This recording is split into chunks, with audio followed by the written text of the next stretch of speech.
Thank you very much, and the committee shall come to order. We are meeting today to consider 13 pieces of legislation. All have been properly noticed and circulated electronically along with copies of timely filed amendments and will be available at the committee repository at docs.house.gov. Late amendments are also circulated electronically. Pursuant to committee rules, members of the committee may submit written opening statements for the record. I ask that members may revise and extend their remarks on the bills to be considered at this markup and have those remarks included in the record. Without objection, so ordered. Without objection, the chair may declare a recess subject to the call of the chair. Pursuant to Committee Rule 3I and House Rules 11, Clause 2, I announce that I may postpone further proceedings today on the question of approving any measure or matter or adopting an amendment on which a recorded vote or the ayes and nays are ordered. Documents and amendments or motions was submitted to hnrc.docs email from a House-maintained email address. Please note that members are responsible for their own microphones. Members can be muted by staff only to avoid inadvertent background noise. I strongly recommend that members joining remotely use the grid view and lock their timer to a location so it remains visible. Members experiencing technical problems should immediately inform committee staff. The item for consideration is HR 263, offered by Representative Quigley. I ask unanimous consent that the Subcommittee on Water, Oceans, and Wildlife be discharged from further consideration. Without objection, the bill will be considered as read and open to amendment at any point. I now recognize the chair of the subcommittee, Representative Huffman, to speak on the legislation. Mr. Huffman? Thank you very much, Mr. Chair. So, Mr. Chair, it's unknown how many big cats, including tigers, lions, jaguars, leopards, cougars, and hybrids, are currently kept in private ownership in the United States, but estimates go as high as 20,000. Privately owned big cats are often purchased or bred as cubs for photo ops, and as they grow larger, they're sold into the exotic pet trade or on the black market for wildlife parts. Adult big cats in private ownership typically live in inadequate conditions that are often inhumane for wildlife and unsafe for the public. Since 1990, around 300 dangerous incidents involving big cats in the United States have resulted in human injuries, mauling, and death. In many cases, the animals are shot and killed. First responders are not equipped for these situations. This loss of life is senseless and entirely avoidable. In 2003, Congress unanimously passed the Captive Wildlife Safety Act, which amended the Lacey Act to prohibit the import, export, buying, selling, transport, receiving, or acquisition of big cats across states and the United States borders. Though our state laws vary, there is no federal policy regarding the possession of big cats. H.R. 263, the Big Cat Public Safety Act, would end the ownership of big cats as pets and prohibit exhibitors from allowing public contact with big cats, including cubs, and this practice of cub petting. Cub petting is not only dangerous, but it perpetuates the cycle of breeding in captivity and the trade in big cats. This bill focuses narrowly on privately owned animals. It includes exemptions for exhibitors who exhibit with the United States Department of Agriculture Class C license, and also current owners are grandfathered in as long as they register with the Fish and Wildlife Service and abide by listed regulations. So as the TV series Tiger King revealed, there is a dark, dangerous side of keeping lions, tigers, and other big cats in captivity. The Big Cat Public Safety Act is a common sense solution to address public safety and animal abuse concerns, and it has passed the House under suspension in the last Congress. So I commend my colleague, Mr. Quigley, for his leadership, his good work on this bill, and I urge members to vote yes. Yield back.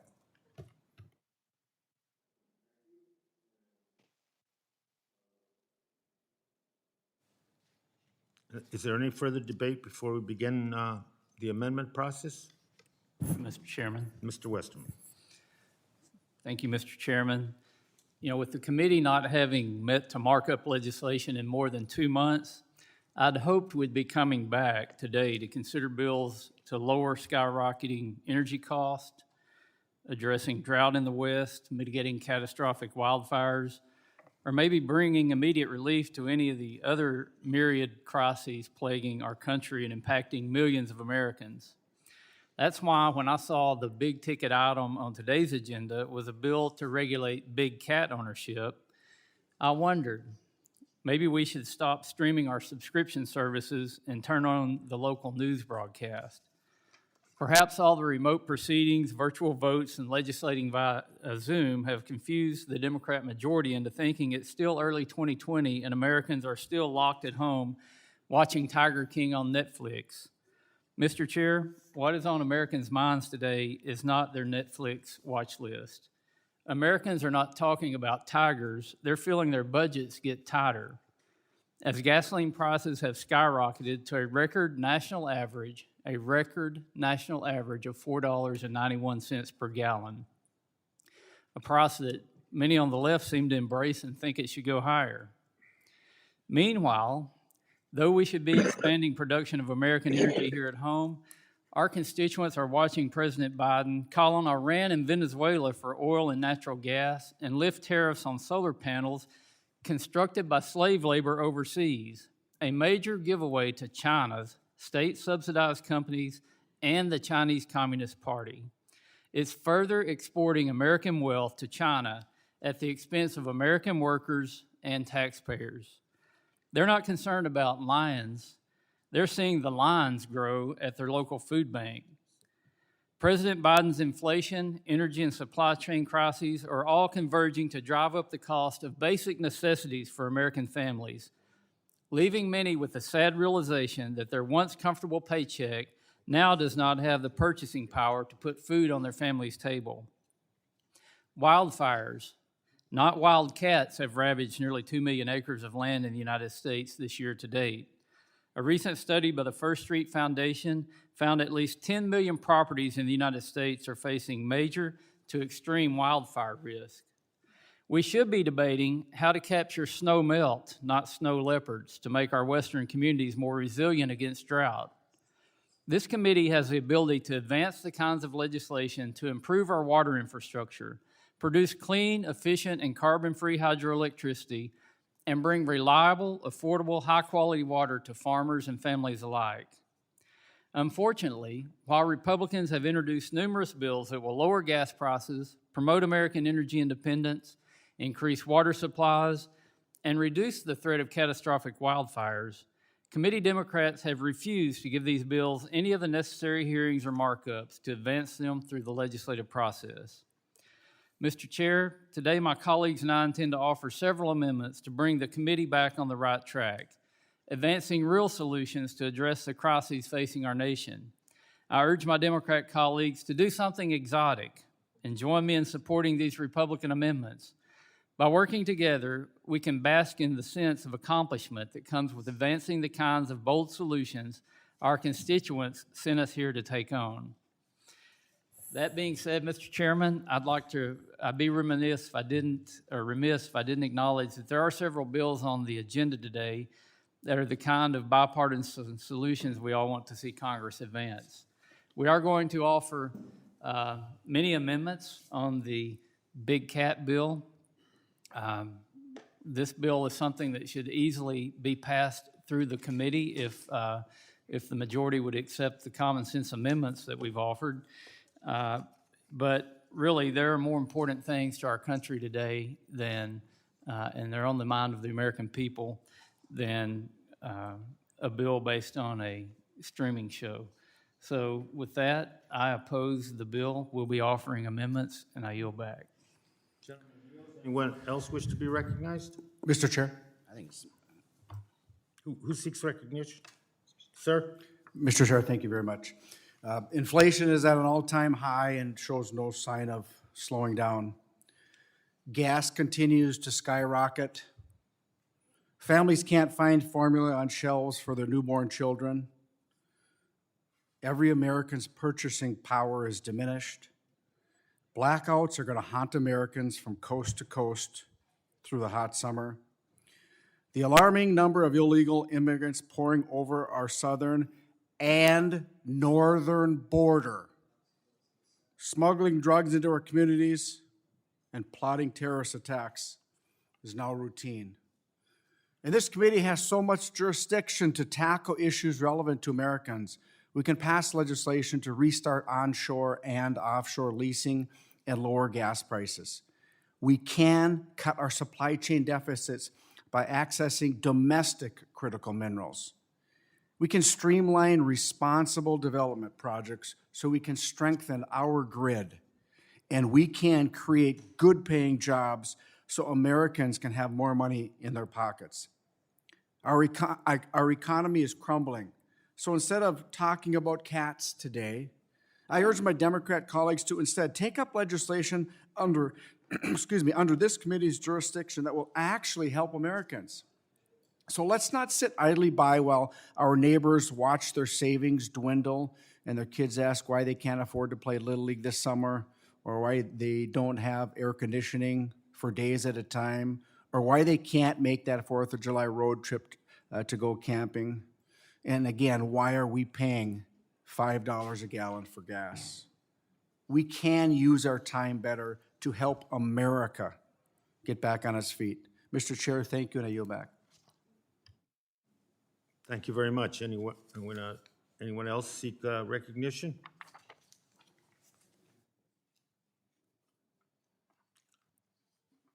Without objection, the ANS offered by myself is considered as read and open to amendment at any point.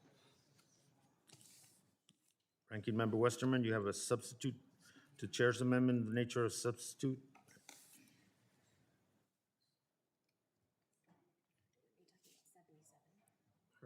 Correct.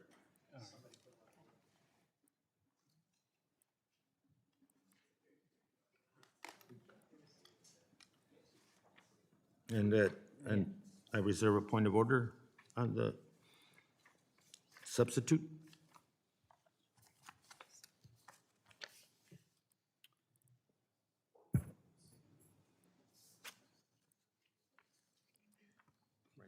We have, Ranking members recognized for 5 minutes. thank you, Mr. Chairman. I do support the intent of this bill, but I have concerns with the way the bill is written. As I said in my opening statement, I believe this bill is duplicative of existing agency jurisdiction. Historically, this matter has been under the purview of the Animal and Plant Health Inspection Service, or APHIS, which is housed at the U.S. Department of Agriculture, and is therefore under the jurisdiction of the House Committee on Agriculture. This bill ignores jurisdictional lines because, as a few bill supporters have told my staff, they don't want to work with the agriculture committees and would rather use the U.S. Fish and Wildlife Service under the Lacey Act to create new regulation, even they admit would overlay current federal agency jurisdiction and regulations. This is not the only bill that proposes new regulation. We have another bill this Congress that seeks to regulate monkeys under the moniker of the Lacey Act. If the goal of this legislation is to address public safety and the humane treatment of big cats, then I believe the appropriate legislative solution is amending the Animal Welfare Act by working with the Agriculture Committee. Over the past year, I've had multiple meetings with supporters of H.R. 263. Many of them point to U.S. Department of Agriculture or USDA licensed facilities that allow cub petting as one of the main issues they're trying to solve. My amendment addresses those concerns by changing the USDA licensing requirements to prohibit activities such as cub petting. This amendment uses the same language we are considering today to amend the Animal Welfare Act instead of the Lacey Act, which focuses on wildlife trafficking at both an international and interstate level. It also addresses the pet ownership concern often raised without overriding states' laws.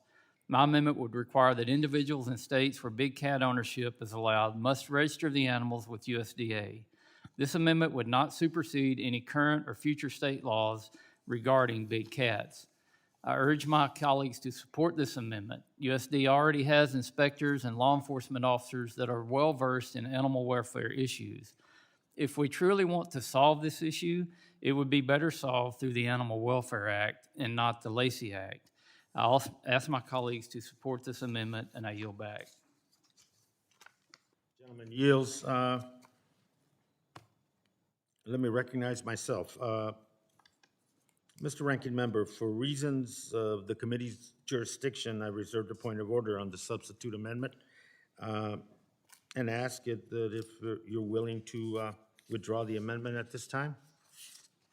Mr. Chair, the House parliamentarians hold that the inverse is also true. If an amendment has even a scintilla of jurisdiction of the committee considering it, the amendment passes the rules muster. My amendment addresses the Lacey Act, the act that H.R. 263 proposes to modify by duplicating authorities already at the USDA. This amendment does also address the Animal Welfare Act, which is under the Committee on Agriculture's jurisdiction. That is where care for big cats as pets properly belongs, since the Animal and Plant Health Inspection Service, or APHIS, is responsible for animal health and welfare. However, per the advice of the parliamentarians, because this amendment does also contain our committee's jurisdiction, a Rule 10 appointment of order should not be sustained.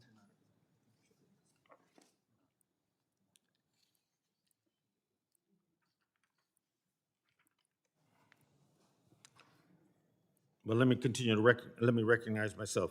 First, let me say that I believe the amendment exceeds the committee's jurisdiction under Rule 10 and is subject to being ruled out of order. We have examined the substitute motion and the ANS and have consulted with the Office of the House Parliamentarian. Portions of the substitute fall under the jurisdiction of the Committee on Agriculture and others under the jurisdiction of the Committee on the Budget. This committee cannot legislate outside our jurisdiction under House rules. That's why I believe that, and would rule that the amendment is out of order. Now, in the interest of not dragging all our colleagues into the room for a live procedural vote, I'm waiving my point of order and will dispense with the amendment during the roll vote series instead. I'd like to say that 52 Republican colleagues are co-sponsors of the legislation, and that we heard testimony, pervasive testimony from Sheriff Lutz and others relative to the danger and the necessity for the legislation. As it was testified, the Big Cat Public Safety Act represents a critical opportunity to protect first responders, the public, and the animals themselves, and I hope you all will support me in voting for the bill today, and I yield back. Any further discussion on the amendment? Mr. Chair, did you withdraw your point of order? Yes, I did. Did that right at the beginning. All right. Hearing no further debate, there's a question on the substitute amendment.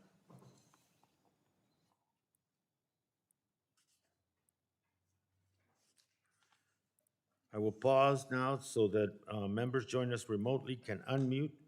All those in favor of the substitute amendment, Mr. Westermans, will vote aye. All those opposed will say no. And then, all those in favor of the amendment, please indicate. Aye. All those opposed? No. No. In the opinion of the chair, the noes have it. The amendment is not agreed to. I request a recorded vote. A recorded vote has been requested, and the vote will be postponed pursuant to prior announcement. We now have Representative Graves. You have an amendment designated number 2, and you are recognized for 5 minutes.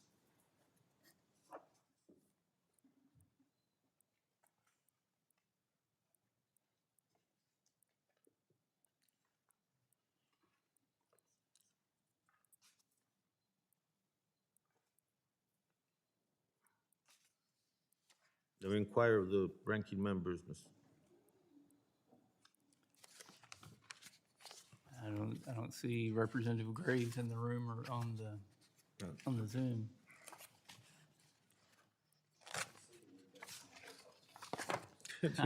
Yep, here. Which was next? Seems that he's coming in 2 minutes. We might need to give someone else. Yeah, he will be here shortly if you want to move to another amendment. Let me now call up Representative Carl. You have an amendment designated number 1, and you are recognized for 5 minutes.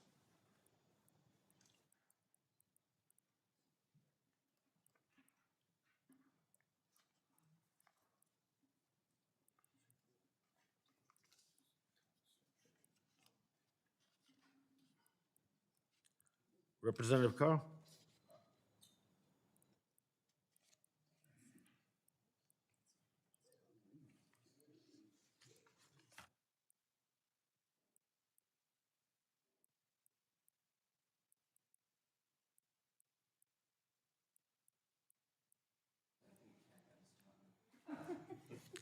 Uh, Let me, let me inquire the ranking member, there's dozens amendments, a dozen amendments at least on this particular piece of legislation. If the member is not present to present his amendment, is somebody going to do so in their stead? I can keep going down till we run into people that are here, but at this point, you know. Okay. Yeah, we can, I know Representative Bobert's here and she has amendments. Okay. Representative Vince is here. We'll go Representative in that Harrell. direction. All right. Representative Bobert, you have an amendment. It's designated as number 1, and you're recognized for 5 minutes. Thank you, Mr. Chairman. And this is my Amendment 279 that we're discussing. It issues a sense of Congress that expending taxpayer resources to talk about big cats in lieu of tackling inflation is both a dereliction of duty and morally reprehensible.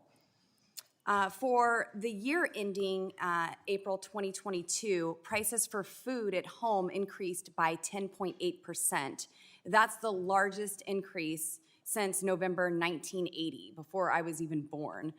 Prices for food away from home increased by 7.2% over the same period, the highest increase since November 1981.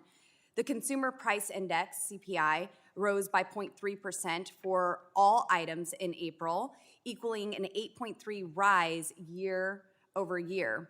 It's clear that under the Biden price hike, no American is safe. Everything from shelter to food to airfare has increased under this regime. Americans are paying the price for bad policy. In late March, Bloomberg Economics argued that inflation was costing the average American family approximately $5,200 a year. Real wages have also decreased by over 3% since the Biden regime took power. So much for the president's promises not to raise taxes on anyone making under $400,000 a year. Inflation is what happens when the federal government spends nearly $7 trillion in 1 year, as is what happened in 2021. Spending in 2022 is also expected to approach that amount. The American people also shouldn't forget that if this administration had its way, we'd have spent another $3.5 trillion on the China-centric green energy lobby-endorsed Build Back Better agenda. Nothing's built, nothing's back, nothing's better.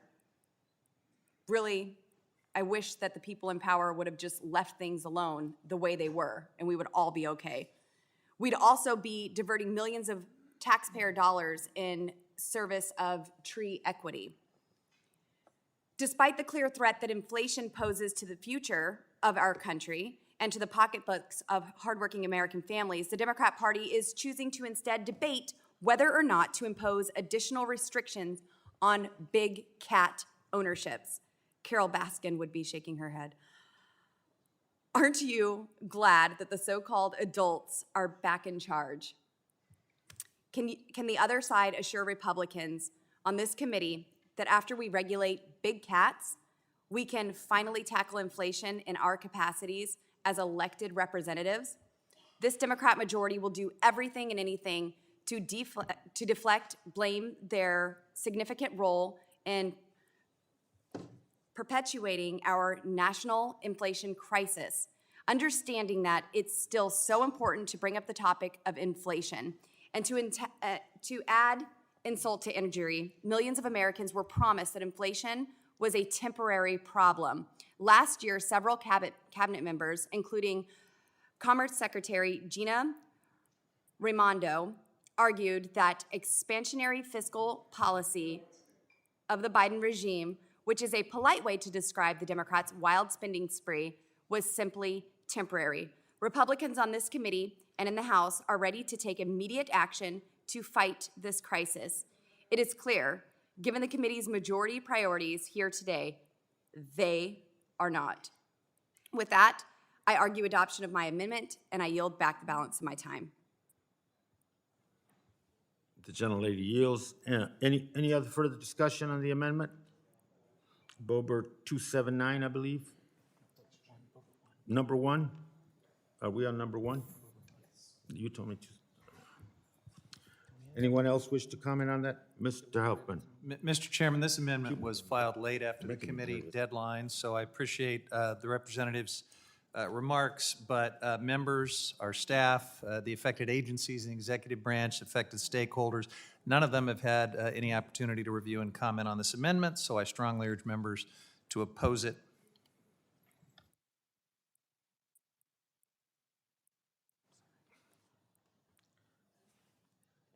Any further discussion on the amendment? Anyone else seek to be recognized?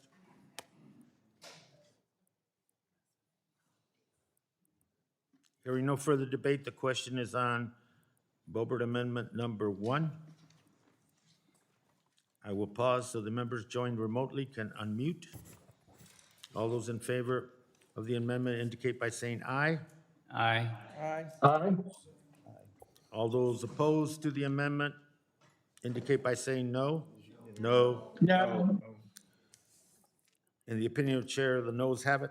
The noes have it. Chairman? The amendment is not agreed to. May I request the yeas and nays? A recorded vote has been requested. The vote will be postponed prior to my prior announcement. We now move,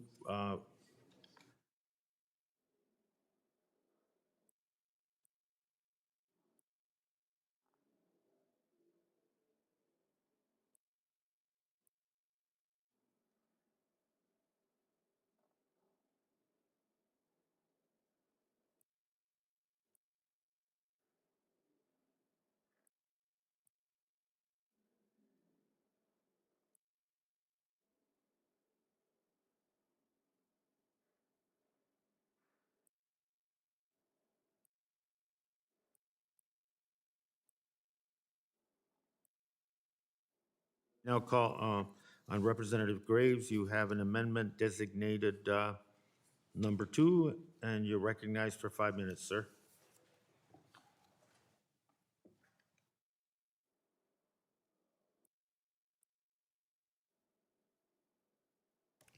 Thank you, Mr.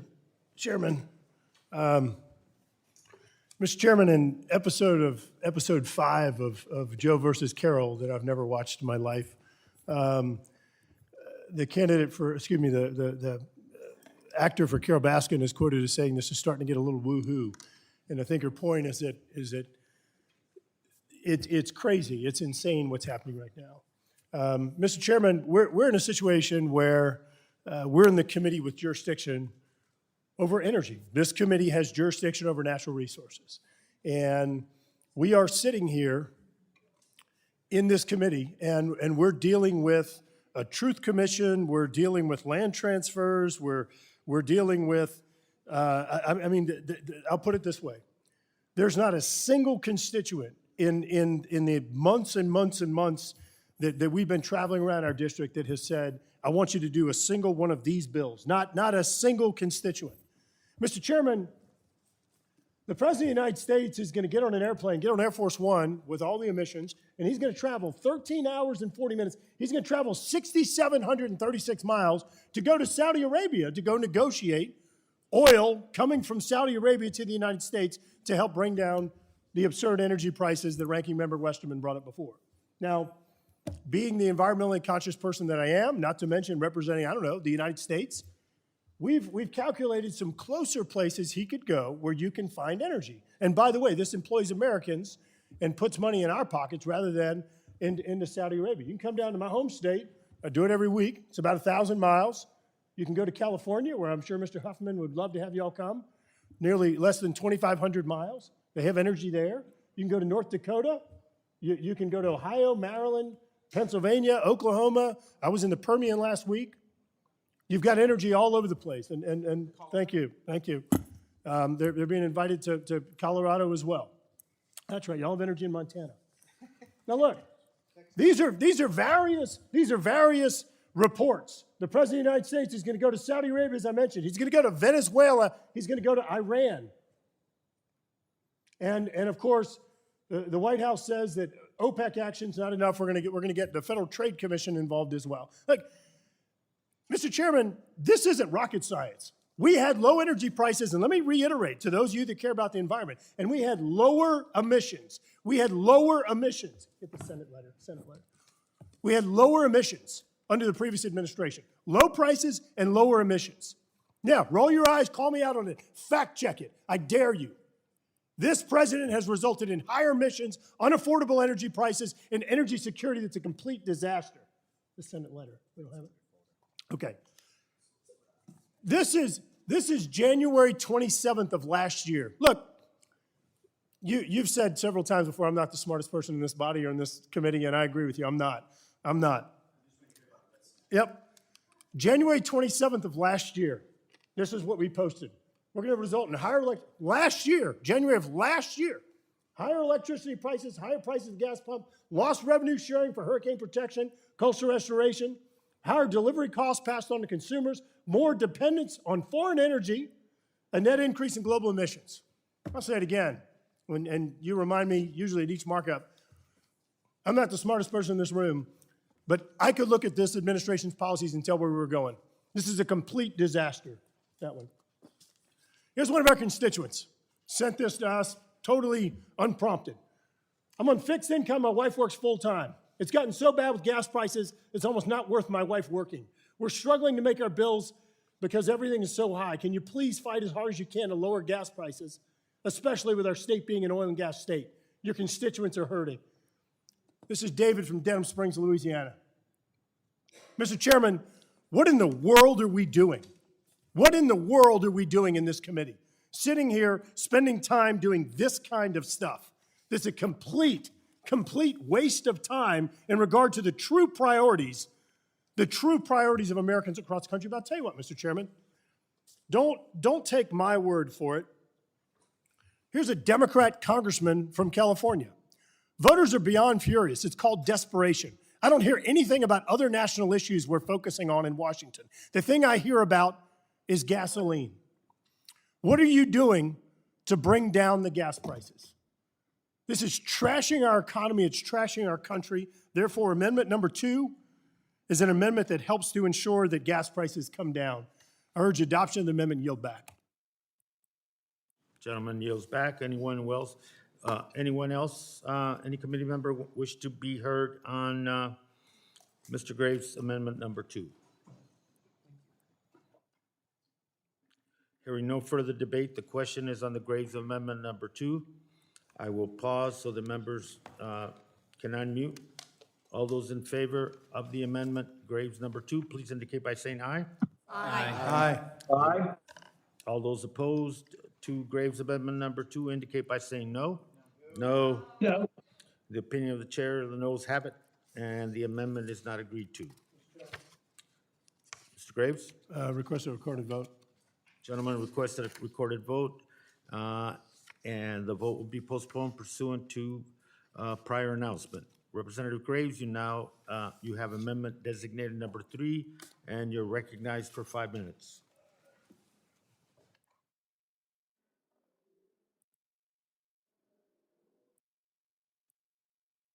Let's go back through.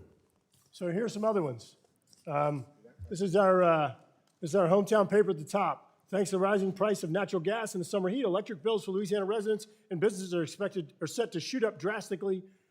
So Mr. Chairman, natural gas prices, as I recall, and I apologize, don't remember the latest number, but I believe they've gone up about 300% since President Biden took office.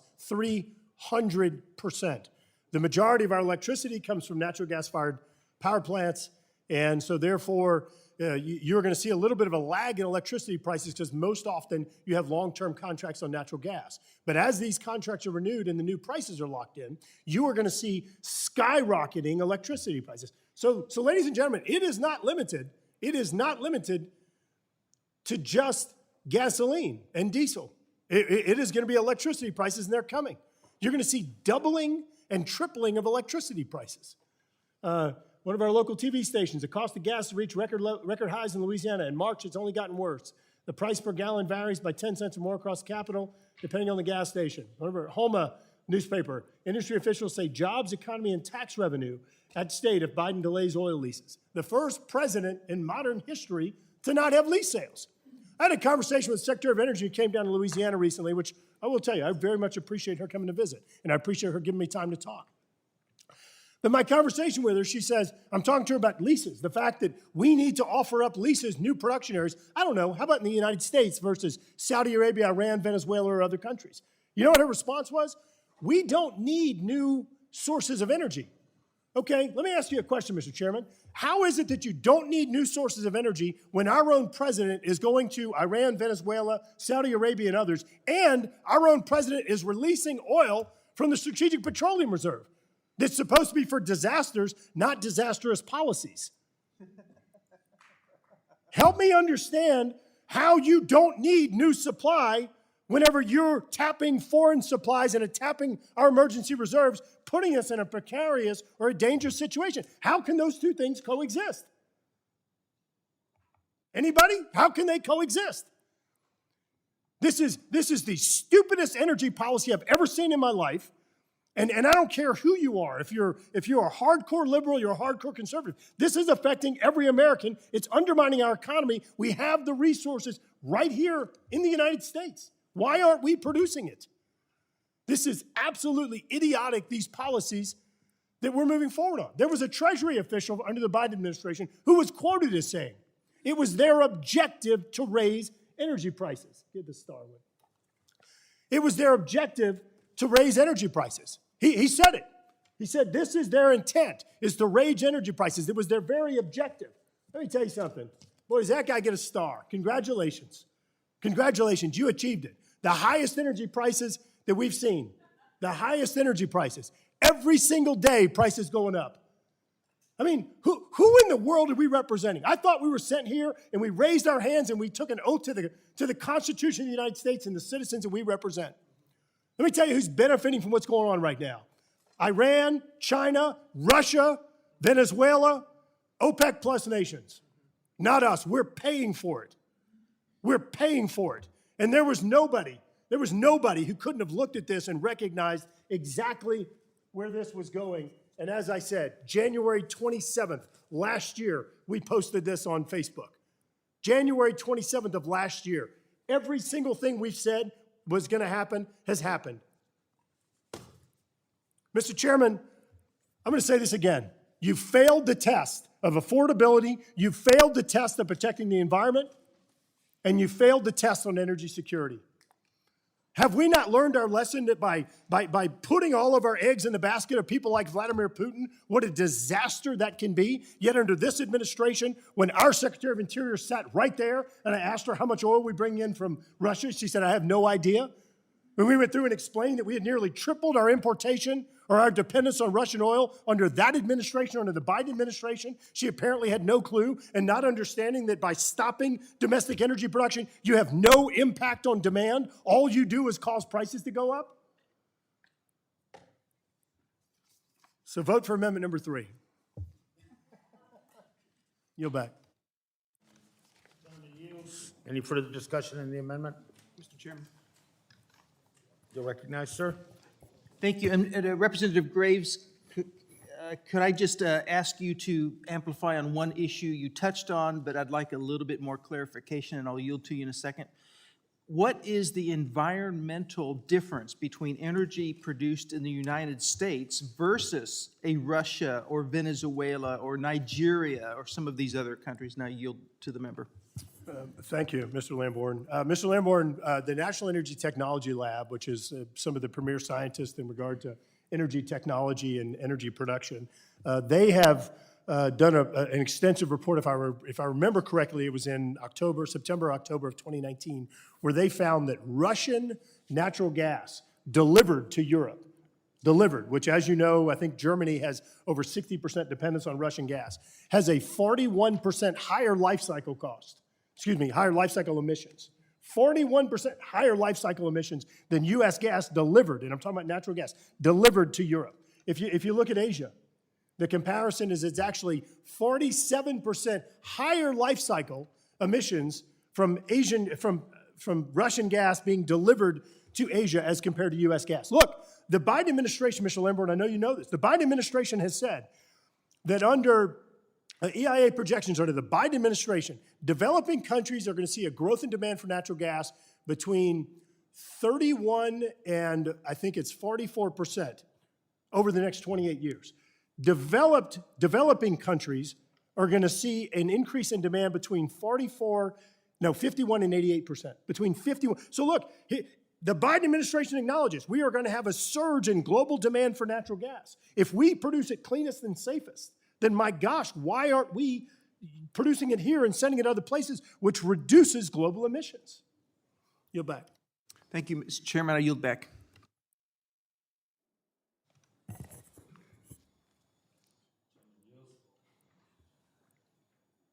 Anyone else wish to be recognized on the amendment? Gentlelady's recognized. Mr. Chairman, I'm just going to respond. I have no prepared comments. I don't have the facts in front of me. But I just want to say to my colleagues, we share your concern about all of these issues. The facts are not as simple as you would make them in these posters. The fact of the matter is that we are producing at capacity, I understand. The fact of the matter is that our oil companies have 9,000, my colleagues will remember the exact number, that are not being used. We all need to work together. I don't think we accomplish anything by sitting here and accusing each other. There are many complicated factors. And the war in Ukraine is front and center as one of them. Let's work together on trying to do this. And we do need to become less reliant on oil and fossil fuels so it isn't a tool any longer in the global marketplace against us. And you do need to be moving towards renewable energy. So I hope we can all work together. I can't sit here all morning and look like this side doesn't give a damn about what's happening. Will the gentlelady because we yield? care as much as you do. Yes, I will yield. Thank you. I appreciate my friend from Michigan. I do truly consider you my friend, and I enjoy the opportunity to work with you. Congresswoman Dingell, in regard to the APDs, the permits, right now we have a higher percentage of permits that are under production than ever before. This is part of the problem. You have people out there saying things that have no idea what they're talking about. None. We are at the highest percentage of permits under production today. We are seeing some of the slowest permit approvals that we have seen.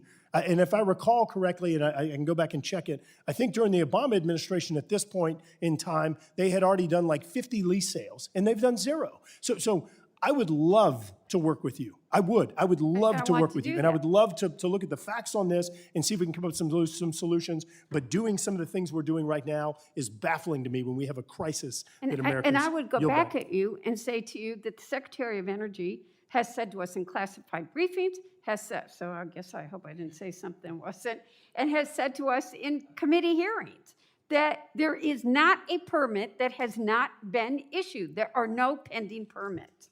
Now, let's just agree to work together and not make it look like this side doesn't give a damn, because we share that concern, and all of us are worried about what the consumer is paying for gasoline right now, and it's something that we want to work on and be addressed. And we could talk about how our consumers are being price gouged, what the cost of a barrel is, which is at $30, and how does the price of gasoline go up 50-some cents in a 5-day period? There's nothing that happened to impact that, I would argue corporate greed, but I will yield back my time. Gentlelady yields. Anyone else wish to be recognized on the amendment? Mr. Chairman. Mr. Gomer, sir. Thank you, Mr. Chairman. And I know my friend from Michigan does care deeply. In East Texas, the place where reportedly Churchill said the Allies floated to victory in World War II on a pool of East Texas oil. Now, natural gas is the predominant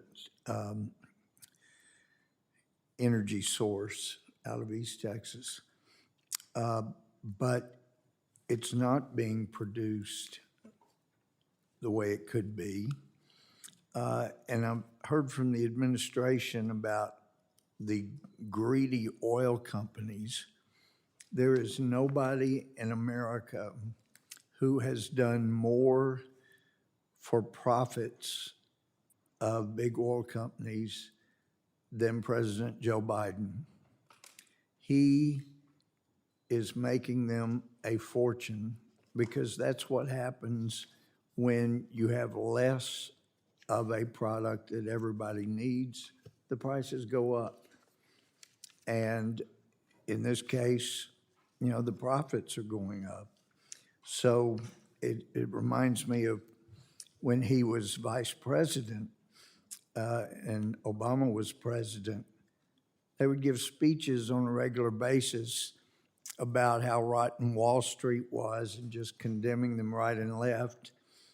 And yet they were making a fortune for their friends on Wall Street. It was as if there was a wink and a nod.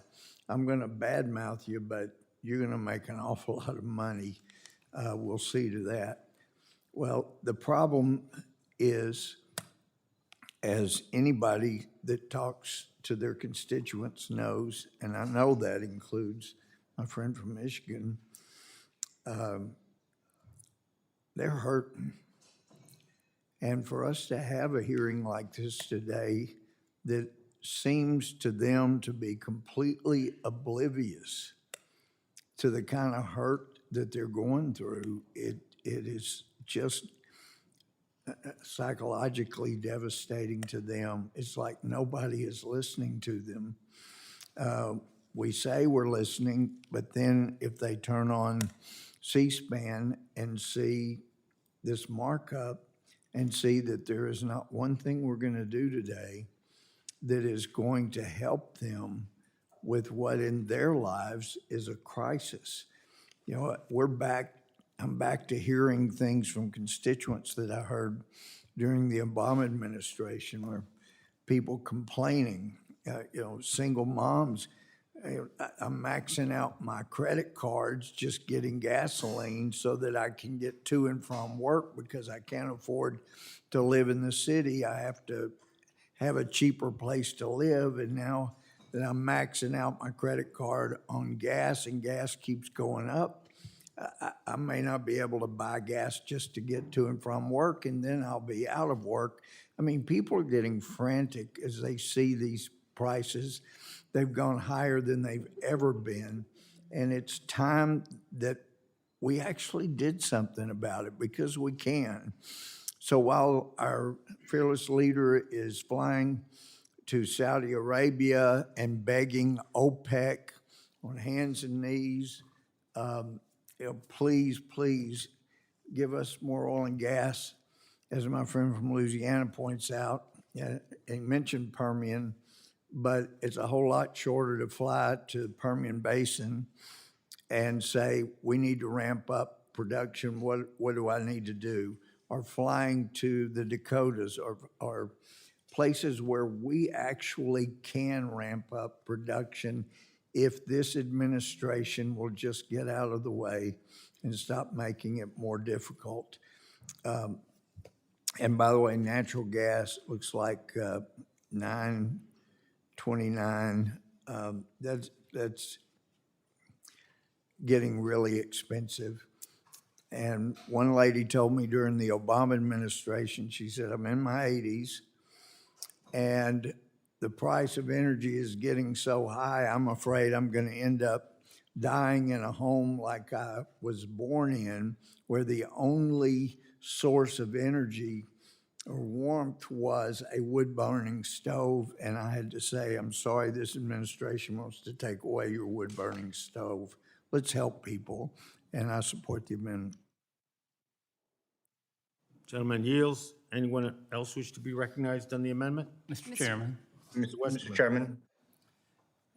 Mr. Chairman, I want to thank the gentleman from Louisiana for making this important point, and he's talked about the abundant resources that we have here in America and how we could be using those, yet we're focused today on a CAT bill, or that's the subject of the hearing. And I also want to thank the gentlelady from Michigan for speaking out and saying that this is a bipartisan issue. And that's exactly to our point. Why are we discussing petting cats when America is concerned about energy? We should be having hearings about this because we all are concerned about it. It affects all of our constituents. The gentleman's bill also, or amendment also addresses not just energy, but minerals. And not only do we see President Biden going to Saudi Arabia, Venezuela, asking our adversaries for oil, we also saw this week where he removed restrictions so that more Chinese solar panels could come into the United States. A devastating blow to domestic manufacturers of solar panels. So it seems like in every area that is involved in energy, we're trying to outsource it. We're trying to ship American wealth overseas, and it's hurting our constituents even more. So these are important issues that need to be addressed, and I think the gentleman's amendment is very appropriate, that we shouldn't be doing anything in this committee that's going to allow OPEC or China or anybody else to profit. We should be addressing those issues front and center and carrying out the business of the Committee of Natural Resources, and again, not a Netflix documentary. I yield back. Support the amendment. I yield to the gentleman from Texas. Because the gentleman from Louisiana was indicating, just in essence, that it's virtually insane to be pursuing the policies we are on energy, and it depends on what your goal is. It actually may be one of the most brilliant strategies of any administration in American history if the administration's goal is to help Iran, help Russia, help Saudi Arabia, help China, help Venezuela. It is absolutely a brilliant strategy because we are helping all of those countries. So it just depends on what the goal is, but it is not helping America. It is hurting us. It's devastating us, and we all see it with our constituents. I appreciate it. I yield back. Gentleman yields. Anyone else wish to be recognized? Mr. Chair, Soto, sir. all the way over on the corner, right side. Well, Oh, I'm sorry. Mr. Soto, then I'll go back. Thank you, Mr. Chairman. We've seen both at home and abroad, we're in a great battle. Democracy versus authoritarianism. Here at home in January 6th, when so many of our colleagues stoked a violent insurrection, and across the world, including the war in Ukraine, which is one of the direct reasons for a world energy price increase. Sadly, nearly 50 of you sided with Putin in the recent vote to fund Ukraine against this terrible and unjustified invasion.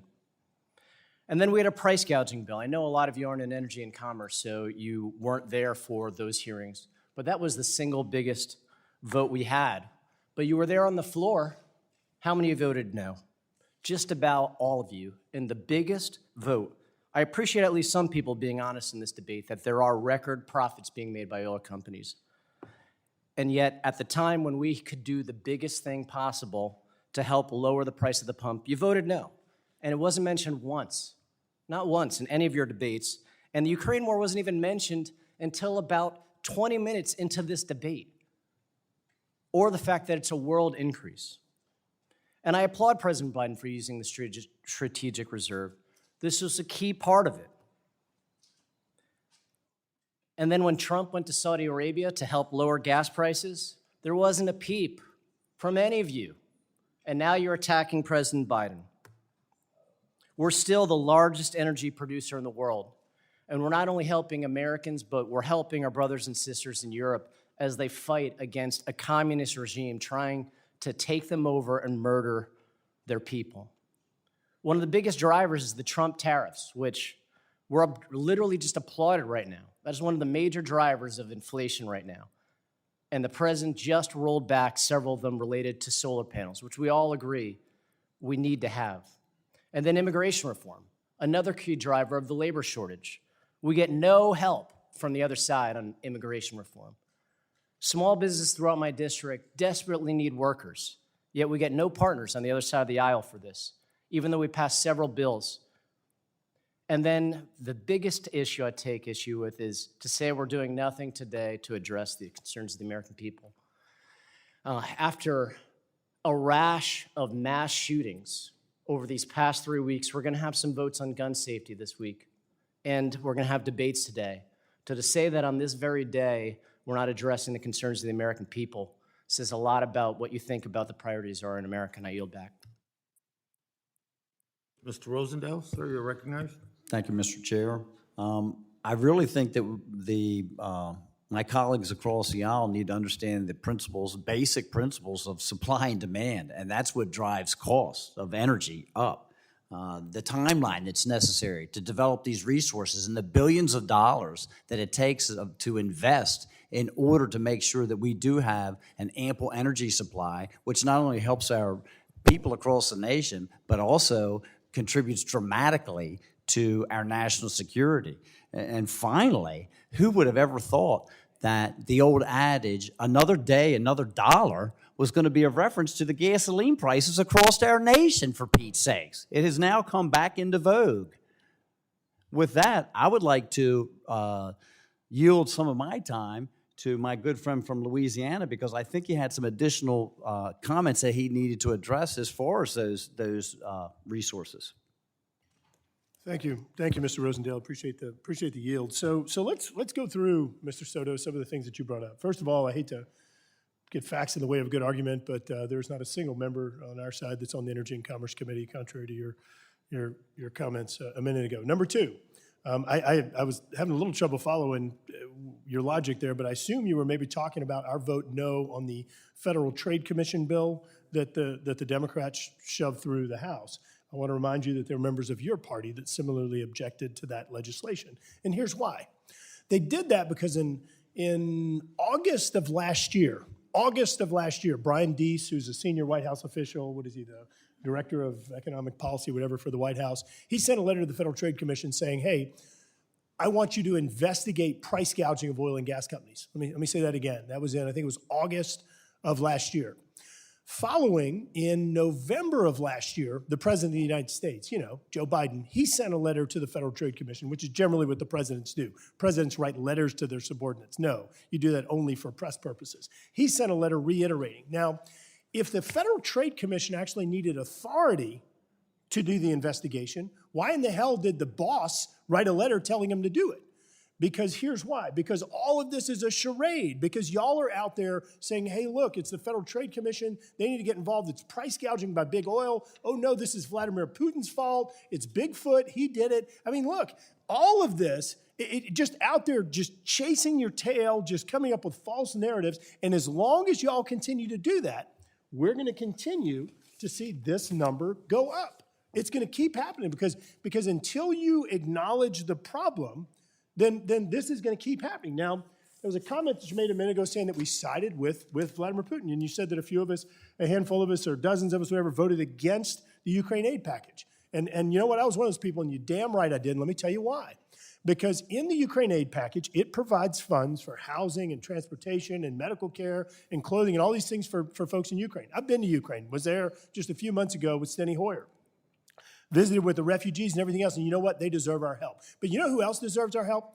I don't know, Americans. How about that? We had one of the most powerful hurricanes in American history make landfall and hit my state, my constituents, people we represent. We tried to do an amendment to divert a portion of those funds to actually help out people at home that are homeless, that don't have a place to live, that don't have food. And you know what? Democrats rejected our amendment. So you know what? You're damn right I voted no, and I'd do it all day long because it was the wrong vote. I want to help the people in Ukraine, but I also want to make sure that we're helping people in Louisiana. I want to remind you that Democrats control the White House, the House, and the Senate. You control the agenda. You control the agenda. You want to talk about gun control and gun rights? You know what? You know the two bills having to do with gun safety and protecting our kids that have become law in the last 10 years or 15 years? Those would be Republican bills. The Fix Nix, which has actually prevented people from getting guns that shouldn't have it and has saved lives. The bill that we did to help improve safety and security of schools to make sure that our kids can go there, as when I did, and be safe, when we didn't have fences, gates, locked doors, or anything else. So yeah, you're right.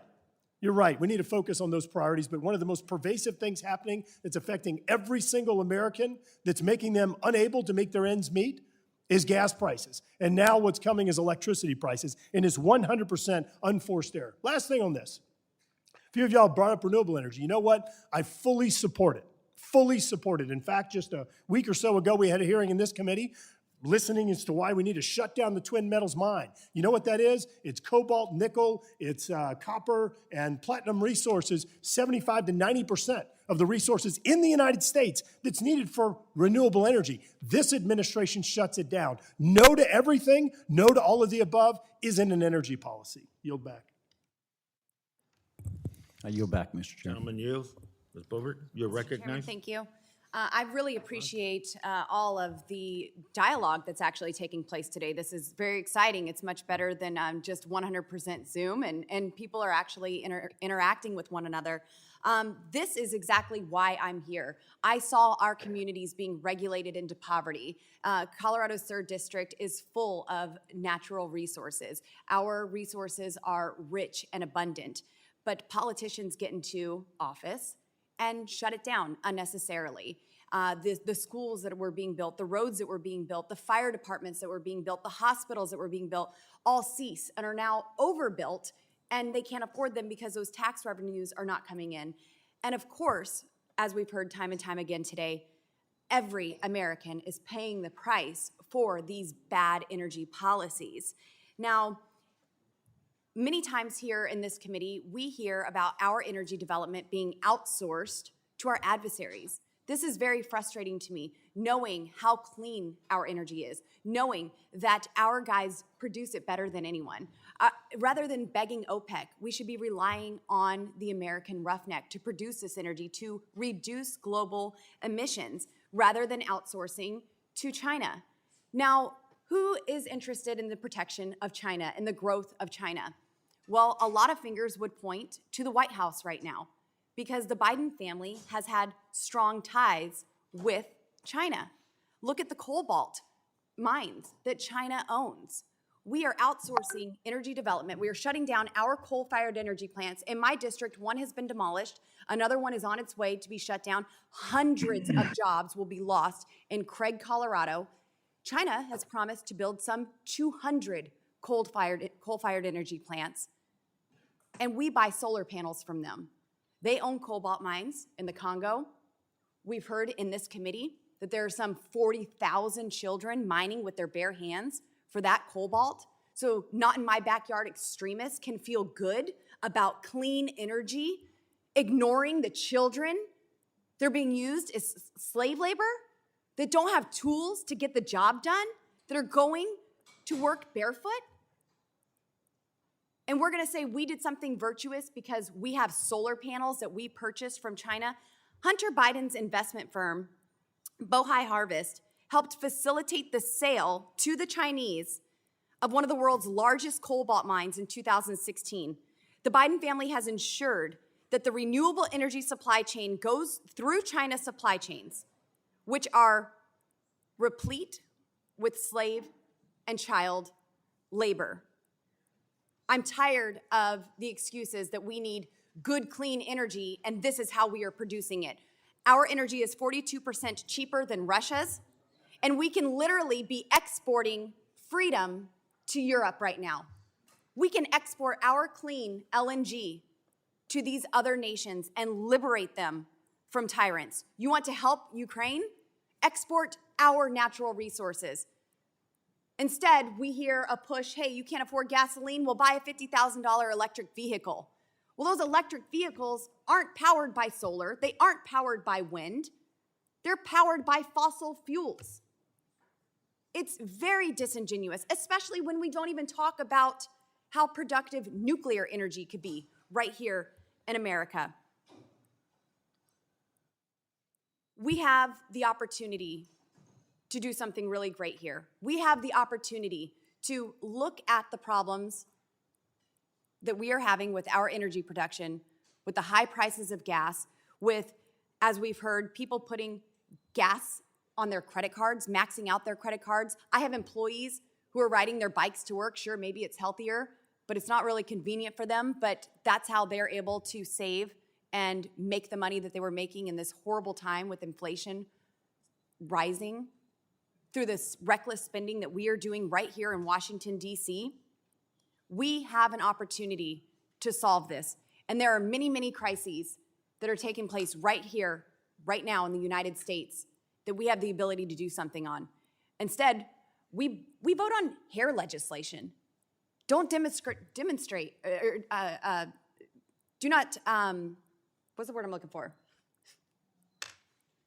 Praise the Lord. 14, pretty close, Mr. Huffman. Do not discriminate, thank you. I'll thank myself. So do not discriminate against the texture of someone's hair. This is something that we are talking about in Congress this year, rather than inflation, rather than supply chains, baby formula, energy, housing. And now, Mr. Huffman and Mr. Chairman, I yield back. He yields. Let me Mr. Chairman. recognize Mr. Huffman for a comment. Thank you, Mr. Chair. And look, I just want to say, for those watching at home and for my fellow Democrats that are suffering through this markup, we have profound differences with our colleagues across the aisle on every one of these substantive points that have been made, points which have nothing to do with the legislation we are trying to get to a vote on today. We are being taken on any number of rhetorical detours into energy and drill baby drill and Russia and China and Hunter Biden. There are rebuttals, there are rejoinders, there is another side to this entire story, but this is not the time to take the bait and to lose sight of the fact that we have work to do in this committee. So I really want to urge my fellow Democrats to not engage on detours. This is about a specific piece of legislation, H.R. 263, well within the jurisdiction of this committee. We have other hearings on other bills where some of these subjects, do become relevant. But this is not a time for detours. If these issues, to my colleagues across the aisle, are so darn important, you should want us to hurry up the actual business of this hearing so you can get back to that work. But say no to the detours, don't take the bait, and let's try to get some work done today. I yield back. Anyone else wish to be recognized? Ms. McCollum? Mr. Chairman, I just want, all the subjects we're discussing, we all have care about a lot. But the agenda for the committee today matters a lot to the members that are bringing it forward and to the communities that they are from. There are Republicans that have bills here as well as Dems. We should not demean the importance of those bills that are being brought by members to their community. You're right, we shouldn't even delve into, but I'm going to tell you, I'm a capitalist. I believe in the free market system. I worked for General Motors for more than 30 years. My family was one of the founders of General Motors. So I believe in a free market system, but I know that free market systems can be abused at times too. But today we have people in their communities, places that these issues deeply matter to. This committee has jurisdiction over those issues. Let's work together to help our colleagues, Republicans and Democrats, talk about issues that matter to their communities, because that is also the work of this committee. Gentlelady yields. Anyone else wish to be recognized? Sir? Thank you, Mr. Chair. To the point of why we're having this debate, it's because these issues are, that Mr. Graves' amendment raises, extraordinarily important. And I want to share a little story. Last week, I went back to my district, which is one of the largest in Congress, and went to one of my brother's horse sales. I had to drive 100 miles to get to it, had to drive 100 miles back, and that was a fraction of the distance across my district. I spoke to the young man running the service station at which I pulled up to fill up. I said, what's the average cost of someone trying to fill up with diesel, their pickup truck? And he said between $200 and $400. And that's because my district is so large that you carry an extra tank. I said, what was the most? He said $800 for a double tank. Well, my folks out in my part of the world find this to be the most important issue. That's why I find the Graves Amendment so interesting. And I think it's absolutely worth the attention it's getting. I wonder, as I was listening to other remarks, why we haven't had a hearing in this committee on the corporate activists that are preventing the financing of oil and gas drilling. Why haven't we had a hearing on that? Because it's certainly operating to prevent that type of investment. Why haven't we had a hearing on the closing down of pipelines and that impact, not necessarily right now, but in the future on fuel? Why aren't we having a hearing on the delays in permitting and the tools used by environmental organizations to stop permitting? Why we hear about lots of things about permits, but not the delay. Why haven't we had a hearing on the impact fuel prices, the impact on fuel prices of these environmental clean fuel standards or cap and trade devices that were designed to drive up the cost of fuel, which, by the way, has already happened? Why aren't those being retired? Because they're certainly not necessary. And why aren't we having hearings on mining of such things as copper, lithium, and cobalt? Because that sure isn't happening. Why aren't we having a hearing on how the environmental organizations are driving up the cost to people? Why aren't we having those hearings?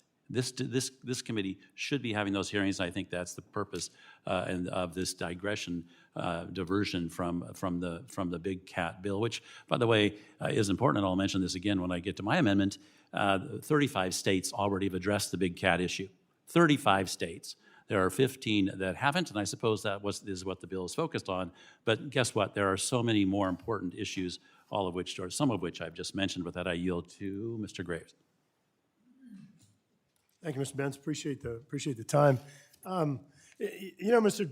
Chairman, Mr. Soto, once again, he mentioned this FTC price gouging. I want to remind members that the Secretary of Energy that was appointed by President Biden actually testified before the House, and she said there that the price gouging was not an issue and it hadn't been found. And I remind you, after the letters, 9 months now, out there doing investigations, chasing tails on this one, and no one has found that there's price gouging.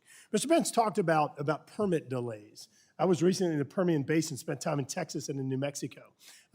Let's talk about permit delays a little bit. I said a minute ago that we have a higher percentage of APDs or drilling permits that are actually under production now than ever before. Why aren't those remaining permits being drilled right now, those areas being produced? And there's a reason for that. The reason is that there are things, that there are other permits that are required in order for these leases to be produced.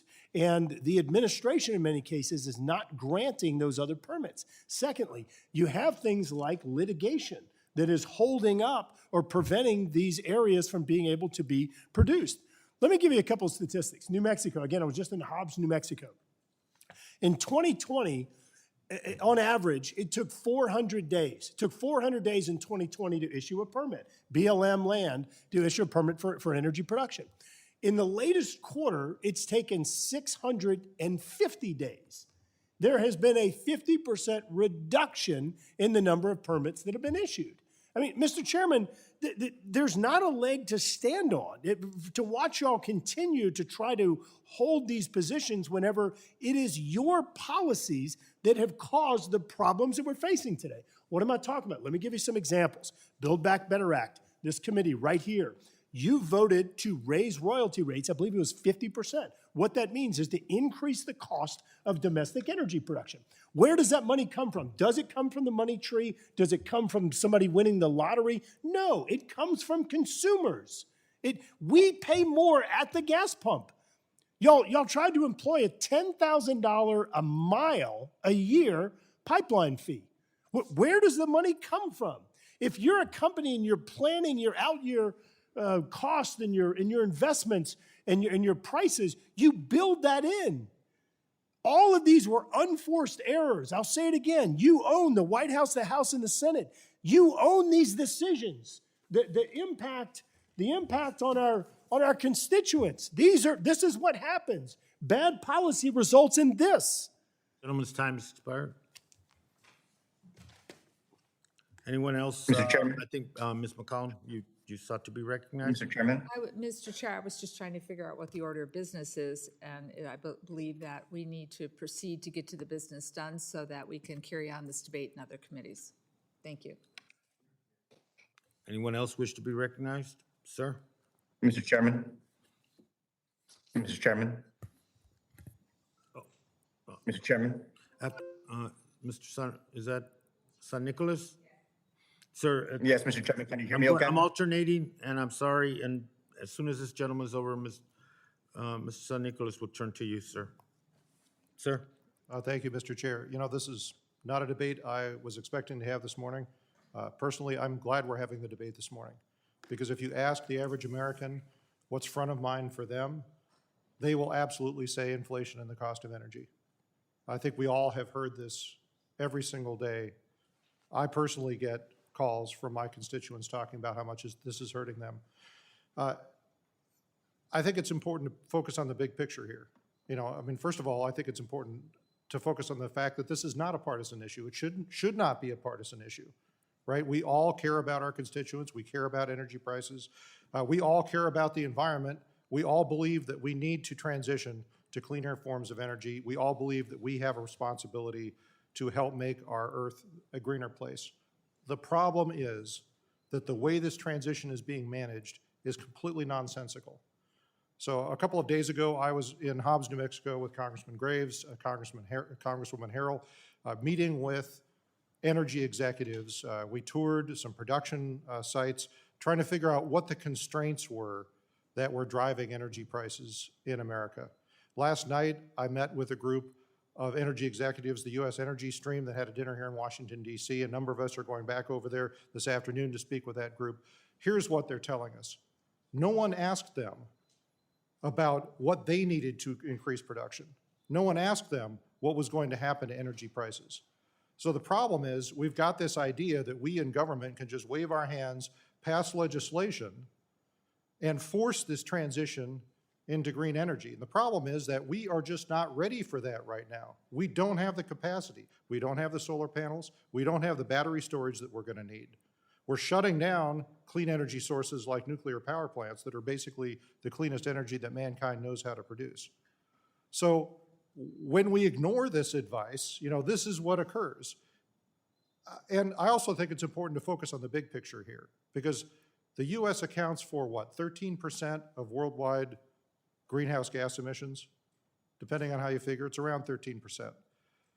So this is a worldwide discussion that we're having, because a ton of carbon does not care if it's emitted here in the United States or over in China or in Russia, right? So to get this worldwide problem under control, it needs to have worldwide solutions. And anything that we do here in the United States is just scribbling in the margins if we don't consider the impacts on the worldwide problem. Here's a statistic that should alarm everybody. It doesn't matter what we do here in the U.S. because developing countries are going to drive this discussion. So we account for 13% of global worldwide carbon emissions. India, developing country, they care about the environment too, but guess what they care more about? The amount of poverty in their country and lifting that country out of poverty as they industrialize. If India increases their per capita energy consumption only to the level of Japan, which has basically got the lowest of any industrialized country, that will have the effect of increasing global carbon emissions by over 25%. In other words, about twice the total amount that we do here in the United States. So the only way to solve this global problem is for us to focus on countries like India, emerging countries, and to be able to use American ingenuity and innovation to help them solve the energy problems that they're going to have so they don't end up building more coal-powered power plants. That is the only way. And we've got the tools to do that here. We've got investments in our next generation nuclear or modular nuclear reactors. We had the first fusion ignition ever here in a national laboratory here in the United States. So those are the things that are going to catalyze global solutions to this problem. All the stuff that we are arguing about curtailing fossil fuel production and not renewing leases on public lands here in the United States, none of that in a global sense is going to matter. So, I mean, that brings us back to what we're talking about today, which is that we are hurting the people we are here to represent when we take these actions that raise their energy prices.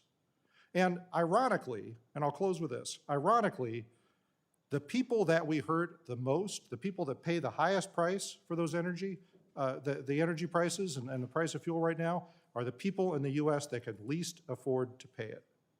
Those are the people that we all say that we care the most about, But those are the people that are really hurting. I hear from them every day. I know you do too. And that's why we think that this is such an opportune time to have this discussion. So, I apologize if we're delaying the hearing, but it's a conversation that has to be had. Mr. Chairman, I yield back.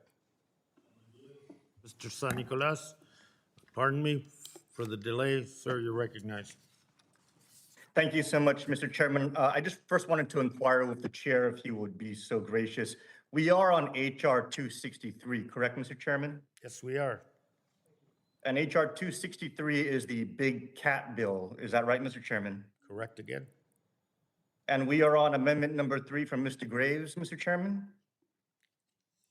3 for 3.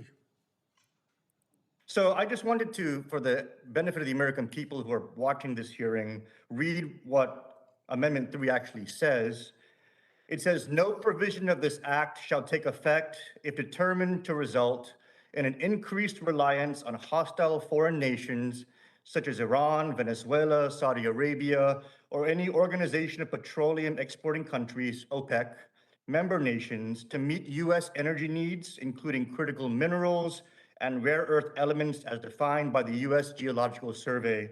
Mr. Chairman, if the prime sponsor of HR 263 would be so generous to yield, I'd like to ask Mr. Huffman, is there anything specifically in the big cat bill that's going to result in an increased reliance on hostile foreign nations?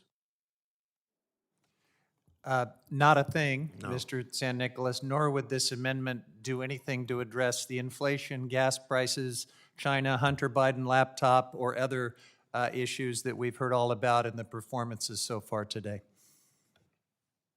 Thank you, Mr. Huffman. I actually wanted to, if the gentleman would so yield, pose that question to Mr. Graves. I wanted to ask him specifically, how much does he expect this amendment to lower gas prices? Because there's been a very passionate argument about the gas price issue on the big cat bill. And I'm curious how his specific amendment, how much does he expect this to lower gas prices, if the gentleman will so yield? Yeah, he yielded. Man, you're all right. Hey, thank you. Thank you, Mr. San Nicolas. So, Mr. San Nicolas, the Democrats control the agenda of this committee. The amendment's intent is to actually try to focus the agenda of this committee on the jurisdiction that is of the highest priority of the American people. Look, your constituents, I guarantee you, I'd be willing to take a bet right now. They haven't said we want you to address big cats. They've said they want you to address prices.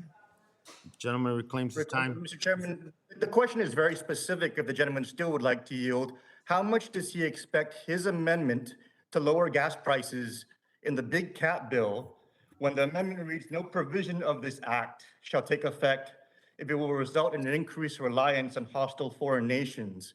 And the prime sponsor made it very plain that this bill doesn't do any of that. Then how does this amendment specifically, how much is he expecting this amendment to reduce gas prices in a big cat bill? Does he have an amount, or are we just going to have a whole nother narrative?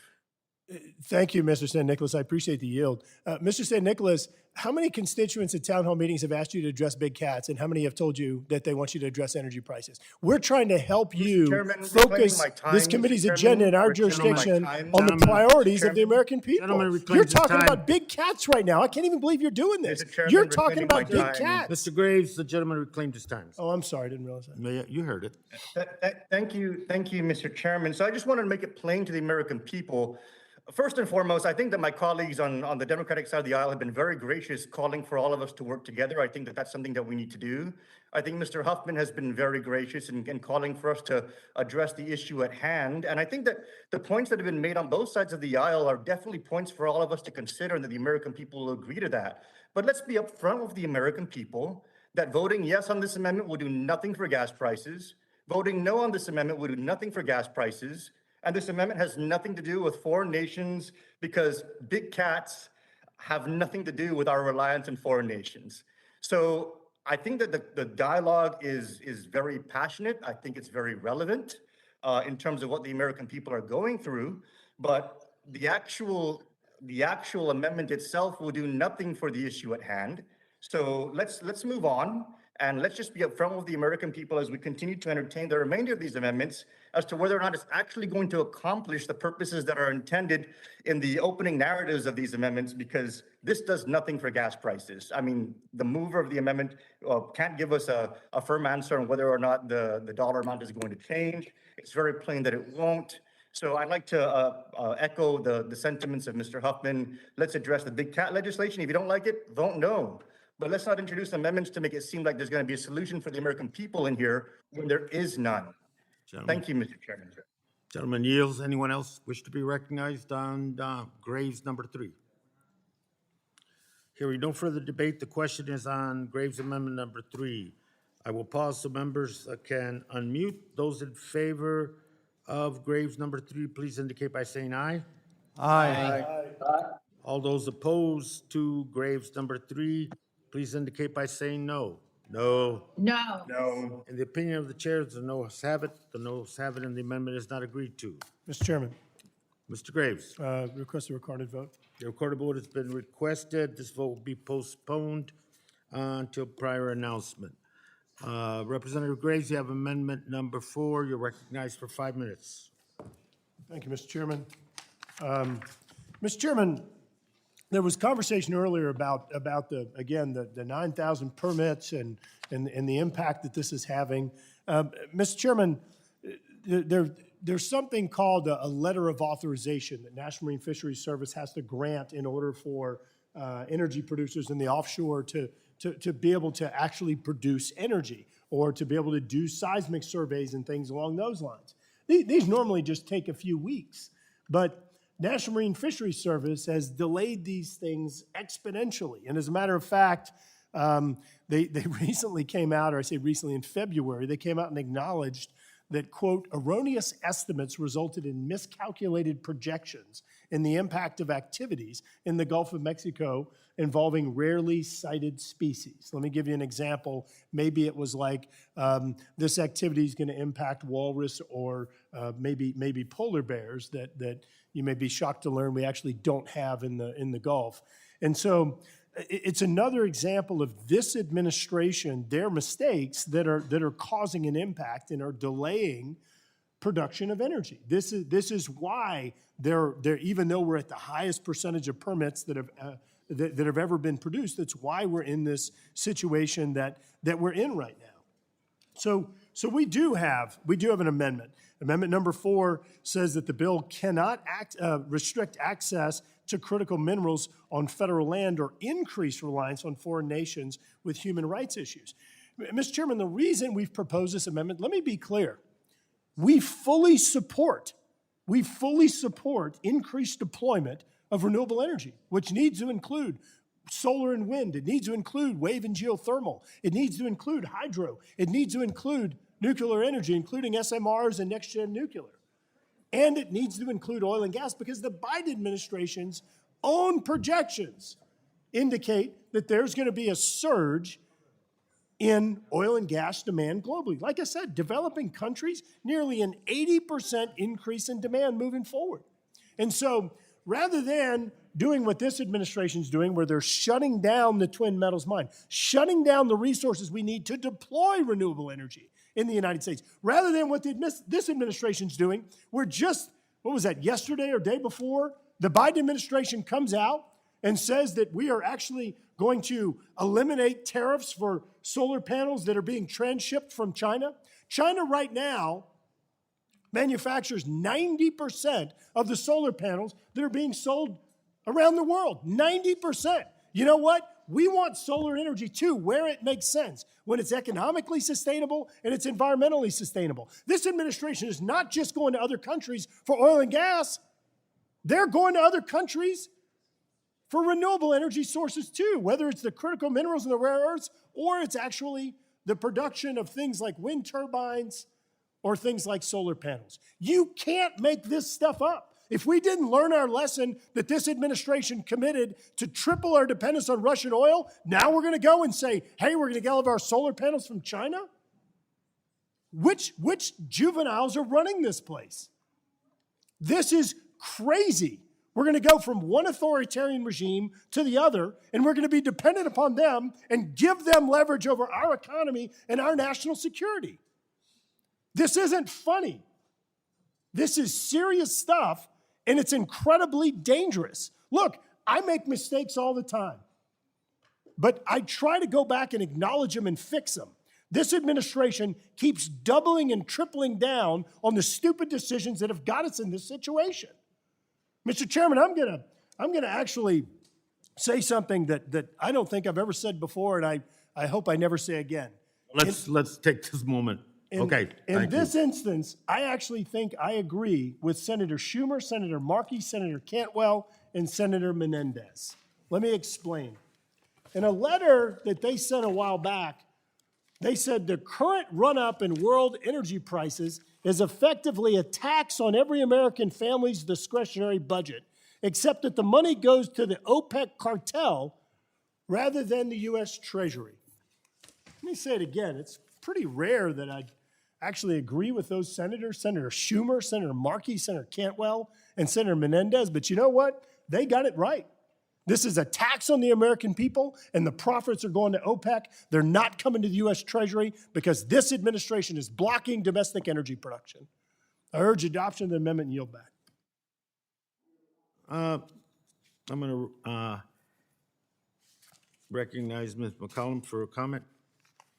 Thank you, Mr. Chair.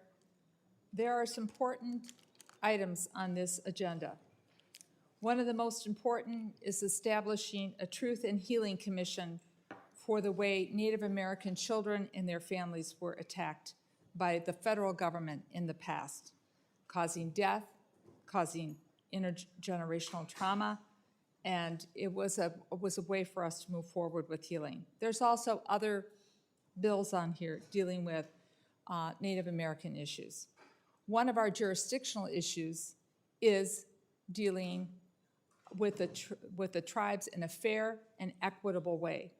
We carry these bills on behalf of these tribal nations, and they have been listening to this debate being hijacked by things that I think we all do agree on, that we need to address gas prices, but it's been hijacked now to the point where it is a Republican campaign committee for the next election. Mr. Chair, I'm very disappointed in that, and I know you have something to say. I yield back. Thank you. I'll admit that I was remiss. I thought that the agenda we had today that had been discussed with the minority, and there was 5 bills that were regular order, that the items before us were not trivial, that each one had substance and each one represented a constituency of a given member that felt that this legislation was important and necessary. But, you know, crisis acting is dominating the day today, and strategic messaging is dominating the day. And I nor the majority in the committee came to do our regular order, finish these bills, move them forward if possible, because they've been through hearings and they've been through regular order, and that there's an expectation. There are some bills that have been waiting 2 sessions to be heard and to be dealt with, but we'll return on Wednesday. And the reason I say that is in anticipation of further crisis acting, we'll be better prepared to move this agenda, to get it done. So I'm adjourning this meeting, and we'll reconvene Wednesday, 10 o'clock, same time, same place. Thank you.